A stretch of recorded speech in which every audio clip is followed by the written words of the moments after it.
Welcome to Just Men, a life changing program that resonates hope as well as encouragement. The program that gives you information and inspiration for the glory of God. I'm your host, Jeff Tate, and thank you for joining Just Men. On today's program, we have a very special guest. It's his second time being on Just Men. We truly are blessed, we're inspired. We already offset, have been talking, and I'll tell you, get ready to be inspired and be encouraged. Joining us for our guest is HallerinHiltonHill. Brother Hilton Hill. It's good to be back. Man, it's good for you to be back. Yes, sir. Wow, I tell you, we got a lot to talk about, and it's always encouraging just to hear, even offset. I wish that our audience could hear some of the things we talk about, but I want to really hit the ground running Yes. in terms of just where your mindset is and some of the things that you're teaching on, so where the Lord is moving you. And I know one of the things you and I talked about offset in terms of just service. Yeah.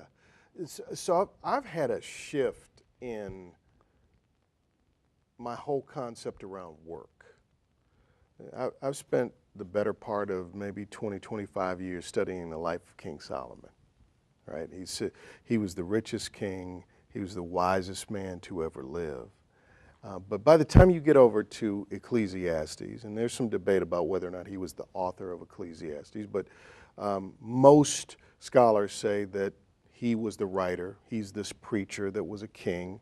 He says at the very beginning of Ecclesiastes, I'm the son of David, and I'm a king, all that kind of stuff.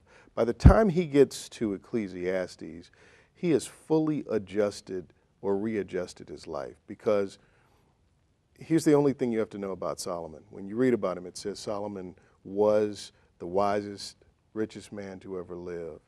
But if you truncate the sentence, what you end up with is Solomon was. He could not outsmart God or outlast God. He is past tense. He ran into the one thing we all run into, which is death. He ran into the one thing we all run into, that at the very top of our wisdom, we're just brushing up against the rough edges of God's infinite wisdom. So even though he had apportioned to Solomon this great wisdom, greater than anybody, it still wasn't enough to even approach understanding God. And if you read Ecclesiastes, boom, it's right there. He goes, you know what? I tried everything. I went in every direction my wisdom would take me, and it didn't take me anywhere but back to God. So he said, you know what? The striving, the searching, it's all a grasping after. He uses the word vanity, but the Hebrew word is hevel, which means vapor or breath or smoke. And we were in our little class, and I brought in a fog machine. And I said, this is $1 million fog. I pumped the fog in the room, and I said, everybody grab a handful. And I said, if you can hold it until Monday, I'll give everybody in here $1 million. Everybody stopped grabbing, and I said, why'd you stop grabbing? They said, that's stupid. You can't hold it. I said, but you're grasping after fame, and you're grasping after fortune, and you're going to come to the same conclusion. There's no there. So why did God give us work to do if there's no there? If the work is not a means to an end? Work in and of itself, when it is done with excellence, has an ennobling quality to it. It makes you better, and it also fills you with joy. And whenever you become excellence, there are two types of wisdom. There's level 1 wisdom, which is skill. Level 1 wisdom is the stuff of 10,000 hours. So you work for 10,000 hours at a craft or something, and you start to approach mastery. And this is the type of skill that you can earn or learn. And then once you have facility with that skill, then you can apply it in your trade for your benefit or somebody else's benefit. Level 2 wisdom is when you go online with God's wisdom and you start to become a channel for a divine wisdom or insight or discernment that tells you how to use the skill that you have. It tells you, as a musician, what note not to play. You start to know the nuance. You start to understand the patterns of things. That level 2 wisdom is a gift from God. When God gives you that kind of skill and wisdom, it has to have a purpose. And so in my work, just studying Solomon's life and realizing that no matter how wise he was, past tense, and that his life didn't have any joy when the wisdom didn't have purpose, I started saying, God, well, what do you want me to do? And he was like, I want you to be excellent for my glory, and I want you to be excellent so that you could be a channel to serve somebody else, period. That's the end game.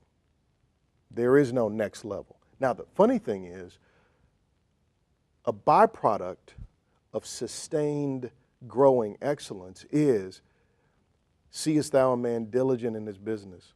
He will stand before kings. He will not stand before mean men. You can't help it. When you're best of class at something, you can't help it. It's the law of supply and demand. We've got a guy that's excellent. He's the most excellent speaker on the planet. He's excellent by virtue of the fact that he connects with people, and that connection has a transformative power. And there are only 365 days in the year, but there are 10,000 people that want his time on that day. Can't help it. You know, the highest bidder may win. That's a byproduct. But that's not my aim anymore. My job is just to show up, bring the best of who I am to this moment to serve, and to let that, whatever God has given me, channel through to bless and to serve you. And now it's just a blessing to feel God use you and to feel the presence of God flowing through you, especially a dirty vessel. You start to realize the honor in that, and it really does let the pressure off. So for me, that's just where my head and my mind is, because I no longer believe that there's a there. I believe that the only thing we have is this, and then the life to come. And the life to come is really based on how present I can be with this, if that makes sense. Wow, that's beautiful. How does someone come to that understanding? How do they grab hold of what you just shared about this awakening, this level of consciousness about that there is no there? Right. How do they come through that? And do they have to go through some tribulation? Do they have to go through some divine revelation? I mean, put them sort of on the road to Damascus kind of thing, to where they come to a point of awakening. You know, most people come to it, either they fail really badly and they go, wow, after all of that, I end up here, or they succeed by virtue of whatever their definition of success is. And when they get that level of success, it just isn't satisfying. Right? And they go, this is it?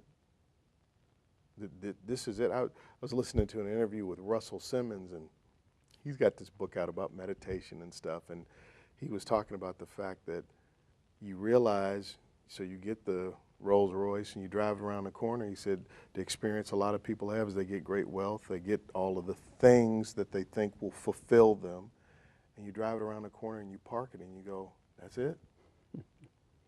Right? Because when you get it, you need somebody to see you with it to get the affirmation that you thought was what you needed to prove that you've arrived. So I think the way you get there is you fail or succeed. And this is kind of the track of Solomon's life. He said, I tried building cities. I tried studying wisdom. He said, but I also studied madness and folly. I went as low as I could go. And in every direction he went in, he couldn't get outside of God. He couldn't find something to do with his wisdom that would satisfy his soul. Probably the greatest revelation that I've had in the last year is this. So if we look at a chronology of Solomon's life, because he reigned for 40 years, if you look at a chronology of his life, they say that he became king about 14 years of age. It took about 4 years to eliminate all of the contenders to the throne. So Benaiah went out and got rid of everybody that would threaten him, including brothers. After about that 4th year, he starts to build the temple. His wisdom was apportioned to him on purpose. Remember, he asked for wisdom to know how to go out and in among the people and how to serve. His greatest objective in life was to build a temple for God, period. That's why he existed. That temple was an archetype of what Christ was going to do. This was all set up, right? So it takes 7 years roughly to build this temple. Right before he builds the temple, when he asks God for wisdom, God shows up and gives him an assignment. He builds the temple and he's worshiping in the temple, and God shows up again, right? So he has 2 visitations from God. So for every man that says, if God would just tell me what to do, I'd be straight. No, you wouldn't, right? You would not. The wisest man to ever live had 2 direct visitations from God and still couldn't get it right. He builds the temple, he finishes the temple, and then he started on the second half of his life or his reign. And the first thing he tries to do is build his palace. If you look at the specs of his palace, the specs of his palace are about twice the size of the temple. So he tried to make his house bigger than God's house. And from a directional standpoint, the first half of his reign, all of his wisdom was directed upward for a higher purpose. Second half of his reign, it was directed toward himself and his earthly things. And once his wisdom was disconnected from purpose, it became poison. Mm. So God doesn't make us skillful or great as men so that we can be enamored with our skill. He does it so that we can be sharp tools in his hand to serve, period. And the breakthrough comes when you become satisfied with that. Your satisfaction with that is going to open you up to all the other things you think you may want. But if you would just become the greatest man that you possibly could become and put that at the service of God, and if you would learn just the joy of, if you would learn to just enjoy the excellence, the excellence that flows through you, just the feeling of that, the rest is gravy. Right, if that makes sense at all, the rest is great. Wow, man, that's you and I have talked offset in terms of enjoy. Oh yeah. Talk a little bit about. Yeah. So this. Oh man, I get geeked about this. So, so this is, we're hardwired for discipline and structure. Right, so you talk a lot about identity, and studying about DNA, and this deoxyribonucleic acid, these protein structures we know as DNA.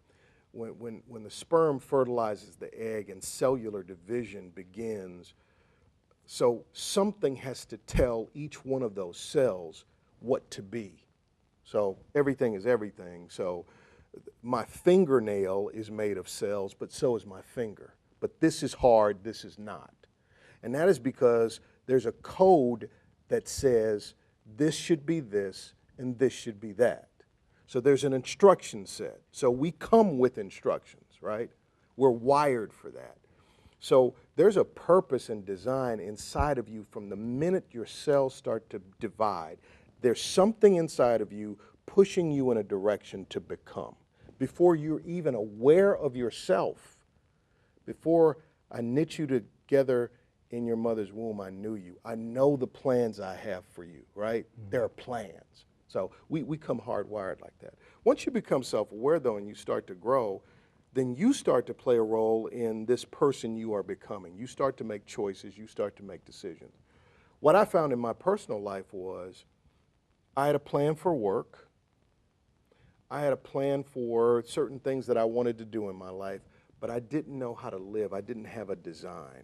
And I certainly didn't have the level of joy in my life that I wanted. And I'm reading Solomon, and he burns through all of his ambition, and he gets to the end of himself, and he finds that there's nothing there. And then he says, you know what, you need to really be present, and you need to enjoy your life. So I was preparing for a speaking engagement, and I love words, so I took the word enjoy, and I broke it apart. So you got the word joy, a feeling of supreme satisfaction or whatever, but the prefix en means to make, cause, or create, right? So when you say enjoy, you're really saying make joy, cause joy, create joy. So when you have decided to enjoy your life, what you've decided is to move from a passive waiting for joy to fill your life to an active creation of joy in your life. So just like something was set forth inside of you, a set of instructions that deliver skin here and nails here, you start to become the architect of joy in your own life. And so I thought, you know what? I've never taken responsibility for my joy. And I've never even asked the question, what generates joy? Interesting things happening in the field of psychology. In psychology in general, they have studied dysfunction. So they've studied anxiety, depression, bipolar, schizophrenia, all of this stuff. Why are we broken? What they hadn't done was studied people who were doing well. And what they found is that people who are doing well have a proactive approach to being well. There are things that they do, that they make, they cause, and create that gives them a sense of well-being. So what was happening is people would stay in counseling, they would get a breakthrough on their issue, and they thought, well, this guy will be happy once he gets his breakthrough, and what he ended up was empty. Because the only thing he knew how to use his energy for was brokenness. He had never applied his energy to blessedness, and he didn't even know what it looked like. Well, there are certain things that generate joy. Positive relationships, positive emotion, working with excellence on something that has meaning, not as a means to an end, but the value of the work itself and giving back. These are all generative of joy. Along with that, health. And most people who live with a high sense of well-being have decided that I am going to make, cause, or create joy, and they put together an agenda, a purposeful agenda in their life to generate more joy for themselves, because joy is medicine, joy is strength. They took a group of people, you tell me if I'm talking too much, but they took a group of people and they cloistered them for 7 days. They did full psychological and medical evaluations, and they wanted to determine who were the positive, optimistic people, the negative, pessimistic people. They got a good read on who was who. Then they took the spray thing and they sprayed the rhinovirus into their noses to give them a cold. The negative people got sicker faster and stayed sicker longer. The positive people, their immune system rejected it, right? The joyful people rejected the cold. So the researcher wanted to know, no, give me science. Tell me exactly what's going on. Negative people generate more of a protein called IL-6 or interleukin-6, which causes inflammation. Positive people generate less of it and suppress IL-6. It's factual scientific truth that the joy of the Lord is your strength. So as you become proactive about generating more joy in your life, it raises your level of health and well-being, and it positions you so that you can serve better, right? Yeah, that's good. So that's why that joy thing is just because I had never been intentional about it. I never took responsibility for it. I never said, I always wanted to lay off. If there wasn't joy present in my life, I wanted to lay it off on somebody else, not realizing I hadn't invested anything to have joy, nor had I decided to be an agent of joy in other people's lives. Wow, that's beautiful. You know, I got to carry you to another level, encourage. Ooh, man. So we got 4 words we're working with. Right. 4 words. So you got enjoy, right, based on that prefix en. And by the way, how you prefix your words changes your words. So you take the word possible, if you put I am in front of it, it changes that word. You take the word do, and if you put un in front of it, it changes that word. So what you attach to your words has a big impact on them. So this prefix en is so powerful because it means to make, cause, or create. So when you say encourage, what that means is you have to make courage. And we need friends that encourage us more than we need friends that affirm us. See, somebody might affirm you in your weakness. Man, I feel sorry for myself, feel bad. And they go, yeah. But somebody that encourages you, they help you make the courage you need to face what you need to face.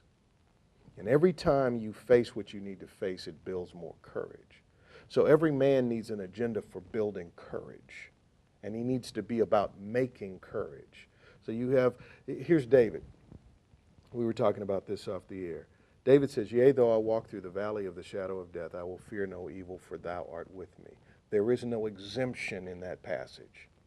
The presence of God does not exempt him from the valley walk. He's still got to walk it. But the presence of God encourages him. It gives him the courage to keep walking. So we all need that courage. Endure. So endure. Dura is the same root for durable. So when you endure, you make strong or make durable. Every man needs an agenda for strength, mind, body, and spirit. So you need to do the things that will strengthen your mind. You need to do the things that will strengthen your body. You need to do the things that will strengthen your spirit. And where does it show up? Well, it shows up in how you spend your time and spend your money. So a guy that's trying to build strength, he needs to have a strength agenda that shows up. You need to be going to the gym. You need to be reading things that strengthen your mind. You need to be spending time in the Word to strengthen your spirit. The last one is enhance. So enhance means to make better. So you give me a guy that has taken responsibility for creating joy in his life and has kind of put together a plan on a regular basis to reset his joy and to live with great joy. He's a healthier guy. You give me a guy that has an agenda for courage. He's more courageous. Give me a guy that has said, you know, over the next 10 years, I'm going to become the strongest person I can be, mind, body, and spirit. Then this guy is perfectly positioned to enhance every relationship he enters. He's excellent at what he does, but he's excellent at who he is. And so when he steps into the game, he's ready to make it better. That's why we exist, to enhance. That's what we're here to do. Everything else is vanity. And this is the thing that when you started talking about this identity stuff, it really made me think. The reason you should become the very best man you could be, especially before you have children, is because you're coding into their DNA your essence. So you can either set them up to be great or you can set them up to struggle with your issues, right? So I deal with the cumulative effect of generations of hills bringing me to this moment. I have strengths that have momentum, but I also have weaknesses that have great momentum, right? So we want to become great men so that that DNA code that they start from cellular division with, so that it has the advantage of a man that loved God and sought after God. And so you have an inclination for that. But then the environment that your children and the people around you live in, the kind of person that you are in front of them, has a shaping effect. So it's what you give them on the inside, but it's the environment you surround them with on the outside that tells them how to be, or it shows them how to be. And so you being a great man has very little to do with this little vapor of a life you're going to have. We got 7.1 billion people on this planet, and this planet has turned off billions. You're going to be here about 77.4 years if you're the average American male. If you make it to 80, you're in the bonus. But 80 years compared to billions of people, you probably won't be remembered. God remembers you, but if you go to Washington, look at all the statues, and you're not going to see thousands of statues. You see hundreds. Out of billions of people, only a handful get a statue and a song, right? Mm-hmm. So this little vapor you have, the best you can do is to show up in a way that kind of sends forward another great man or woman, because you surrounded them on the outside with the presence of a great person inspired by God, not because you're great, but because of God, what he does. But then you also maybe had the wisdom to put something on the inside of them so that they can leave that. So I get geeked about this. Man, I can see the passion, and I know you. There's a lot more. This is only just a taste of what you have in terms of just the word "in." I want to pull on your heart in terms of why so many are struggling with the foundation of their lives. Some are saying it's not happening fast enough. That endure, not having the ability to see the fruition, to operate in the creative state that you talk about. So give some insight in terms of the type of foundation that people need to understand in the building process of growth and Right. increase. So if you're just gonna have a mobile home, then all we need is a slab, and we can tie that down, right? So you can tell if they just put down a slab, they're not planning to build something substantial. But if you decide to build a skyscraper, something that's got to be this tall, and by the way, when you build a skyscraper, the number one thing that hurts or threatens a skyscraper is wind. So what they have to do is, if you want to go higher, you got to go deeper. And you have to realize that when God wants to build you up, the first thing he has to do is put in a solid foundation. And it's a privilege when God says, okay, you're going to be a skyscraper. And here's the thing about the great skyscrapers of the world. People always ask, who was the architect? And that's what you want, is for God to build you up and not for people to go, Jeff's great. Who was the architect? Right? Yeah. All the engineers want to know about the foundation because they know you can't put it up high if you don't go deep. So we as men have got to get to the place where we're like, God, just move the dirt, put something in its place that I can anchor my life to, build me up so that somebody asks, who's the architect? Wow, man, that's awesome. I tell you, we don't have enough time. And we're definitely going to have you back on. As I said before, you blessed us as always. Oh, man, thank you. And you're God's best. Last word of encouragement. Trust God with all your heart. There's no, people, they say that the most that a person is present is 3 seconds before their mind goes either to the future with anxiety or the past with regret, right? And the reason people feel empty is because you're never here. Your mind and your feet are in the past, or your mind and your feet are in the future. But if you could imagine a stick man and look at the center of his body, it's a cross.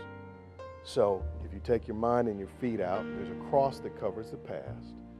If you look in the future, take his head and his feet off, there's a cross that covers the future.